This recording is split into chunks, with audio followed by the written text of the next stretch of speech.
Alright, folks, Rich Van Tassel back with you, continuing on with our Week 8 game picks, and of course, recording audio for WBJL Radio and Yes You. Our next game, the Seattle Seahawks, 4-1-1, are traveling to New Orleans to play the Saints, who are 2-4. The injury is for the visiting Seahawks. Brady Sewell, offensive tackle, questionable. The rest are out. Michael Bennett, defensive end. Cam Chancellor, safety. Kevin Pierre-Lewis, linebacker. And DeAndre Elliott, cornerback. So some serious injuries to the defense for Seattle. For the New Orleans Saints, Donnell Ellerbe, linebacker. Sonoy Clemente, center. Andrews Pete, offensive tackle, are questionable. Sterling Moore, cornerback, and Delvin Breaux, cornerback, are out. So the injuries to the defense of Seattle are interesting in this game. Of course, Cam Chancellor being out will hurt. DeAndre Elliott, a backup, or well, not really a backup, but more of a nickel dime sort of cornerback, is out. And going up against Drew Brees, who is putting up very good numbers thus far this season. Almost 275 passes, less than 100 incompletions, 17 touchdowns to 5 interceptions. On the other end, Russell Wilson only has 5 touchdowns to 1 interception. So certainly you want your secondary to be at full strength if you're the Seattle Seahawks in this game. You also want to just try to develop the running game if you are Seattle. Christian Michael, not yet 4 yards per carry. He is putting up some yards per game. Actually, he's right at 4 yards per carry, my mistake. But he's certainly not been that consistent replacing Marshawn Lynch, which is something that was a question mark coming into this game. Russell Wilson, his numbers aren't great. His team is winning, though. Of course, they had the tie last week. That's something to look at in this one. I'm liking Seattle in this game as much as I'd like the Seattle Seahawks as a team, and I like Russell Wilson. I'd look at the defensive injuries. I see that being a problem, and I also feel that off that tie, there may be a little bit of a letdown for the New Orleans Saints, or excuse me, for the Seattle Seahawks in this game, and I see that being a problem. I like the Saints scoring some points, and I'll take them 31-22 over the Seattle Seahawks. I think there's going to be a safety of some kind, or just a weird score in this game. Just a weird game to me with the Seahawks coming off a tie, and I usually don't ever pick things like that. But that's why I'm picking the 22 score in this one. The Detroit Lions at 4-3, traveling to Houston to play the Texans, who are 4-3. The Texans have won all their games at home. Detroit is 1-2 on the road. Injuries for the visiting Lions, all questionables. Nevin Lawson, cornerback. Haloti Ngata, defensive tackle. Riley Reef, offensive tackle. Corey Robinson, offensive tackle. Cole Witt, tight end.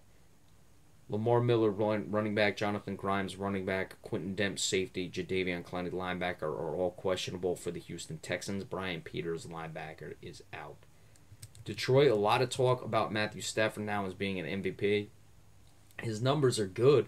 Don't get me wrong. He's limited his turnovers, but we just discussed Drew Brees, who has better numbers. Now, granted, Detroit is a better team, but they're only 4-3. They're not jumping out off the page at you, and I didn't think Detroit was that bad. I'm not trying to take anything away from Matthew Stafford, but I just don't know why it's all of a sudden such a big-time push for Matt Stafford. I would look at a guy like a Derek Carr as being a surprise one. Of course, I picked Antonio Brown, but he hasn't really been able to get things going thus far and still having a good season, but that's another point. In this one, Houston is good at home, and I expect them to continue on. Detroit coming off the win against the Washington Redskins. They've played well. They're over 500. This could be a tough game for Houston, but even with the potential injuries to Jadeveon Clowney at linebacker, and of course you don't have J.J. Watt, I believe they're going to be able to get pressure and may turn Matt Stafford over a few times. Now, I've been saying that for a few weeks now. He's limited to turnovers, but he may just be more conservative with the ball and not turn it over in that regard, but still may take a sack here or there. So that's certainly something to look out for. Houston, of course, their quarterback play has not been very good. Brock Osweiler, let's see what he can get going, but I think they're going to come away with the win. I like 27-20 because I don't think that Detroit is going to be able to put up that many points, and I would assume at some point Brock Osweiler is going to do something. I mean, he's really struggled, but we'll have to see. Maybe I'll be my famous last words, for lack of a better term, with that one. Brock Osweiler will finally do something this year, because he certainly hasn't come along. Next up, the New England Patriots, 6-1, 3-0 on the road. Impressive there, traveling to Buffalo to play the Bills, who are 4-3, 2-1 at home. They just had their 4-game winning streak snapped.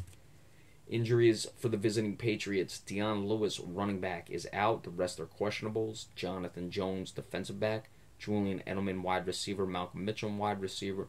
Martellus Bennett, tight end. For the Buffalo Bills, the questionables: Mike Gillislee, running back. Robert Woods, wide receiver. Cordy Glenn, offensive tackle. Jerry Hughes, the pass rushing linebacker. And Aaron Williams, the safety, is out. So, Buffalo was able to beat the New England Patriots already this season. So that's certainly a feather in their cap. They completely shut them out. And that's the only Patriots loss of the year. So we're going to have to keep an eye on that. Of course, Tyrod Taylor, 9 touchdowns to 2 interceptions, playing very efficiently. Tom Brady, you look at his numbers, has 8 touchdowns, only 1,000 yards, but of course he's only played in, 3 games now, so you have to take his numbers with a bit of a grain of salt. Martellus Bennett can't go. That certainly limits what the Patriots will do in their passing attack, because we know they love the tight ends, but Rob Gronkowski will play. LaShawn McCoy was not good last week. Let's see if he can get it going again this week. The thing with Bill Belichick, he likes to shut down your top priority, your top playmaker on the offensive side of the ball. With the Buffalo Bills, as I don't want to say conservative, as simple, I would say, as they do things, they love to run the ball. Tyrod Taylor will throw if you try to shut it down, so that's something to keep an eye on this game.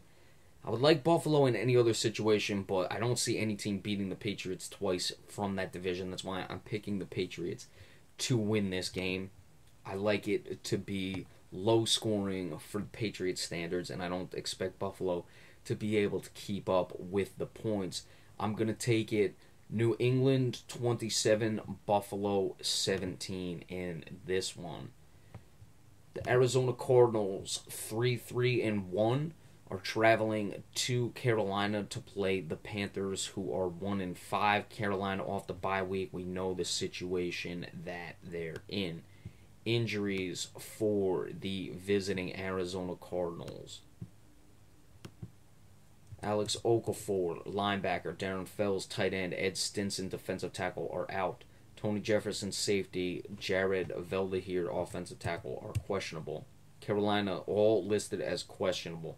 James Bradbury, Coney Ely, defensive end. Bradbury's a cornerback. Robert McClain, a cornerback. Paul Sololai, defensive tackle, and Darryl Worley, cornerback. Carolina, a 1-5 team. Obviously, there's a lot of things to point to. I look at the running game. They haven't had Jonathan Stewart a lot this year. Fozzie Whitaker, hey, he's over 5 yards per carry. He just hasn't gotten that many attempts, though. Only 33 carries and 185 yards through 6 games. To not even have Cam Newton as the top rusher. It's very surprising with this team, and that's clearly why they're 1-5.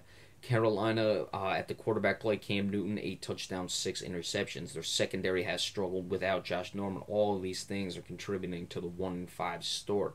Arizona really needs this one at 3-1.